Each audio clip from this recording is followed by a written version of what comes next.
இப்போ Boolean algebra என்னன்னா நம்ம வந்து ஒரு செட் ஆஃப் ரூல்ஸ் யூஸ் பண்ணி ஒரு கொடுக்கக்கூடிய லாஜிக் எக்ஸ்பிரஷனை வந்து நம்ம அதோட எந்த ஒரு ஃபங்க்ஷனாலையும் சேஞ்ச் பண்ணாமல் அவுட்புட் எடுக்க போகிறோம். அதுக்கப்புறம் வந்து இது எப்போ நமக்கு யூஸ் ஆகுனா ஒரு 3 வேரியபிள்ஸுக்குள்ள எக்ஸாம்பிள் A B C இந்த மாதிரி 3 வேரியபிள்ஸ் யூஸ் ஆகும். மோர் தென் 4 போகும்போது நம்ம K-பை மெத்தட் யூஸ் பண்ணலாம். இப்போ இதை பற்றி ஒரு எக்ஸாம்பிள் பார்க்கலாம். ஒரு லாஜிக் எக்ஸ்பிரஷன் இருக்குது. இது நம்ம பூலியன் அல்ஜிப்ரா யூஸ் பண்ணி நம்ம இப்படி சிம்பிளிஃபை பண்ணி வச்சுருக்கோம். இதுக்கு என்ன டிஃப்ரெண்ட்னு பார்த்தீங்கன்னா இது வந்து நம்பர் ஆஃப் கேட்ஸ் அதிகமாக இருக்குது, இங்கே வந்து நம்பர் ஆஃப் கேட்ஸ் கம்மியாக இருக்குது. இது எப்படி நம்ம பண்ணோன்றது செட் ஆஃப் ரூல்ஸை நம்ம நெக்ஸ்ட் பார்க்கலாம். இப்போ வந்து பூலியன் அல்ஜிப்ராவில் பார்த்தீங்கன்னா வந்து 7 செட் ஆஃப் ரூல்ஸ் இருக்குது. அதில் வந்து ஃபர்ஸ்ட் ரூல் காம்ப்ளிமெண்ட் ரூல் பார்க்கலாம். காம்ப்ளிமெண்ட் ரூலை வந்து நம்ம எப்படி ரெப்ரசென்ட் பண்ணுவோம் அப்படின்னா நாட் கேட் மூலியமாக ரெப்ரசென்ட் பண்ணுவோம். ஓகேவா? இப்போ வந்து ஏன்ற இன்புட் கொடுக்குறோம், ஒய்ன்ற அவுட்புட் வருதுன்னு வச்சுக்கலாம். சரி, இதில் வந்து இப்போது 0க்கு காம்ப்ளிமெண்ட் எடுத்தோம் அப்படின்னா 1என்ற அவுட்புட் வரும். அடுத்து வந்து 1என்ற வேல்யூக்கு காம்ப்ளிமெண்ட் எடுத்தோம் அப்படின்னா 0என்ற வேல்யூ வரும். இப்போது இதனுடைய மெயின் ஃபங்க்ஷன் எப்படி ரெப்ரசென்ட் பண்ணுவாங்கன்னா A double complement equal to A அப்படின்றத மென்ஷன் பண்ணுவாங்க. இப்போது இதில் நம்ம ஏன்ற வேல்யூ வந்து 0 அப்படி கொடுக்குறோம் அப்படின்னா அப்போ A காம்ப்ளிமெண்ட் ஈக்குவல் டு 1ன்னு வரும். அப்போ ஏவோட டபுள் காம்ப்ளிமெண்ட் பண்ணும்போது இந்த A வேல்யூவை நமக்கு ஆன்சராக வரும். அப்போ அதாவது A காம்ப்ளிமெண்ட் வேல்யூவை மறுபடியும் காம்ப்ளிமெண்ட் பண்ணும்போது 0ன்ற ஆன்சர் வரும். ஸோ வந்து பார்த்தோம்னா இதுதான் இந்த மெயின் ப்ராப்பர்ட்டி ஃபங்க்ஷன். அடுத்து செகண்ட் ரூல் பார்த்தோம்னா அண்ட் ரூல். அதாவது அண்ட் கேட் எப்படி இருக்குன்னு பார்த்தீங்கன்னா இது வந்து ஏ வேல்யூ, இது பி வேல்யூ, ஒய்ன்றது அவுட்புட்டு. அண்ட் கேட்டை பொறுத்த வரைக்கும் நீங்கள் பார்த்தீங்கன்னா நம்ம கொடுக்கக்கூடிய 2 இன்புட்டுமே வந்து ஹையாக கொடுத்தாதான் நம்ம கிடைக்கிற அவுட்புட் வந்து ஹையாக இருக்கும். அடுத்து வந்து அண்ட் ரூலோட ட்ரூத் டேபிள் பார்த்தோம்னா இப்போ நம்ம 0 0ன்ற 2 இன்புட் கொடுக்குறோம் அப்படின்னா 0ன்ற அவுட்புட் கிடைக்கும். அடுத்து 0 1ன்ற இன்புட் கொடுக்குறோன்னு பார்த்தீங்கன்னா 0ன்ற அவுட்புட் கிடைக்கும். அடுத்து 1 0ன்ற இன்புட் கொடுத்தோம்னா 0ன்ற அவுட்புட் கிடைக்கும். அடுத்து 1 1ன்ற இன்புட் கொடுத்தோம்னா 1ன்னு கிடைக்கும். அடுத்து இதனுடைய ஃபங்க்ஷன்ஸ் பார்க்கலாம். இப்போ A dot A equal to ஏன்றது, அடுத்து A டாட் 0 ஈக்குவல் டு 0, அடுத்து A dot 1 equal to A, அடுத்து A dot A complement equal to 0. இப்போ உங்களுக்கு நான் ஒரே ஒரு ஃபங்க்ஷன் மட்டும் எக்ஸ்பிளைன் பண்ணி காட்டுறேன். இப்போ இந்த வேல்யூ, இந்த ஏக்கு வந்து நம்ம 0ன்ற வேல்யூ கொடுக்குறோம் அப்படின்னா அப்போ இந்த வேல்யூவும் இந்த ஏவும் 0ன்றது தான் வரும். அப்போ A into A equal to 0. அப்போ 0 இன்ட்டு 0 ஈக்குவல் டு 0. ஓகேவா? இப்போ இந்த ட்ரூத் டேபிளில் பார்த்தீங்கன்னா தெரியும் 0 இன்ட்டு 0 ஈக்குவல் டு 0ன்ற மாதிரி வரும். அடுத்து இப்போ வந்து இதுக்கு 1ன்ற வேல்யூ கொடுக்குறோம் அப்படின்னா இந்த ஏக்கு 1, அடுத்து இந்த ஏக்கும் 1 தான் வரும். அப்போ 1 இன்ட்டு 1 ஈக்குவல் டு 1. ஓகேவா? அவ்வளோதான்.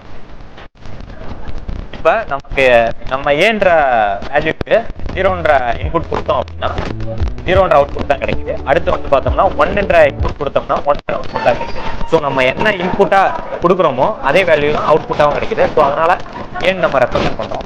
அடுத்து செகண்ட் ஃபங்க்ஷன் எக்ஸ்பிளைன் பண்ணோம்னா எப்படின்னா இப்போ 0, இப்போ இங்கே 0s and 1s எதை நம்ம வந்து 0வோட மல்டிப்ளை பண்ணாலும் 0 தான் கிடைக்கும்.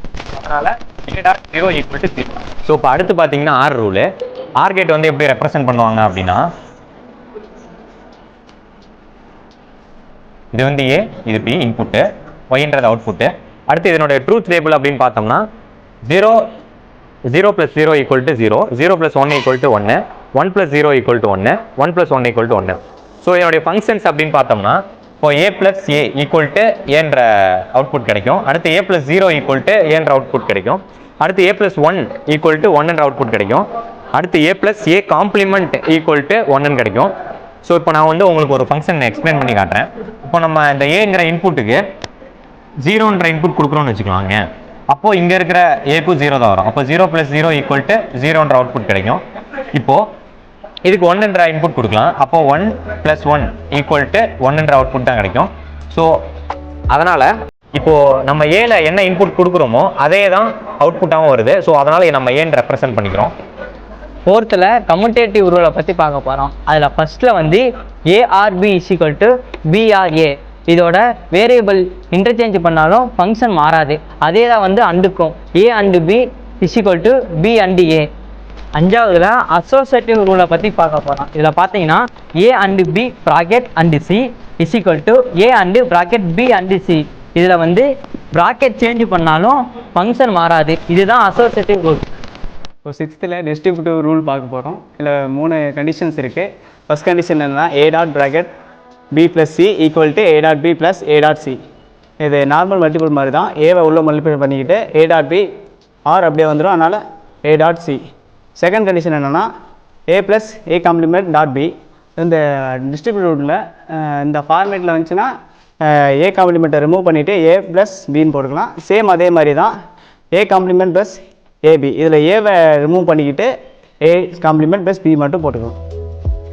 இப்போ வந்து நம்ம எக்ஸாம்பிள் ப்ராப்ளம் ஒன்று பார்க்கலாம். y equal to A B C complement plus A B complement C complement plus B C complement. இதை நம்ம எப்படி சால்வ் பண்ணலாம்னு பார்த்தீங்கன்னா, இப்போ இந்த ரெண்டு இதுலையும் பார்த்தீங்கன்னா தெரியும் உங்களுக்கு ஏவும் சி காம்ப்ளிமெண்ட்டும் வந்து பொதுவாக இருக்கும். அதை வெளியே எடுத்துக்கலாம். மீதி வந்து பி ப்ளஸ் பி காம்ப்ளிமெண்ட்னு இருக்கும். இந்த பி சி காம்ப்ளிமெண்ட் அப்படியே வச்சுக்கலாம். இப்போ இந்த பி ப்ளஸ் பி காம்ப்ளிமெண்ட் அப்படின்னா ஒன்றுன்ற வேல்யூ ஒன்றுன்னு நம்ம அன்ரூல்லே படிச்சிருப்போம். ஸோ ஒன்றுன்னு போட்டுக்கலாம். A C complement plus 1 plus B C complement. இப்போ வந்து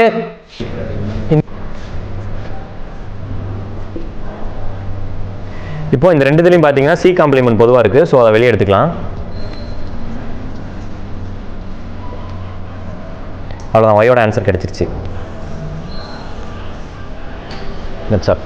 இப்போ சால்வ் பண்ண ப்ராப்ளம் மாதிரி இன்னும் நிறைய ப்ராப்ளம்ஸ் இருக்குது. நாங்கள் சொல்லி கொடுத்த செட் ஆஃப் ரூல்ஸ் யூஸ் பண்ணி நீங்கள் சால்வ் பண்ணி பாருங்கள்.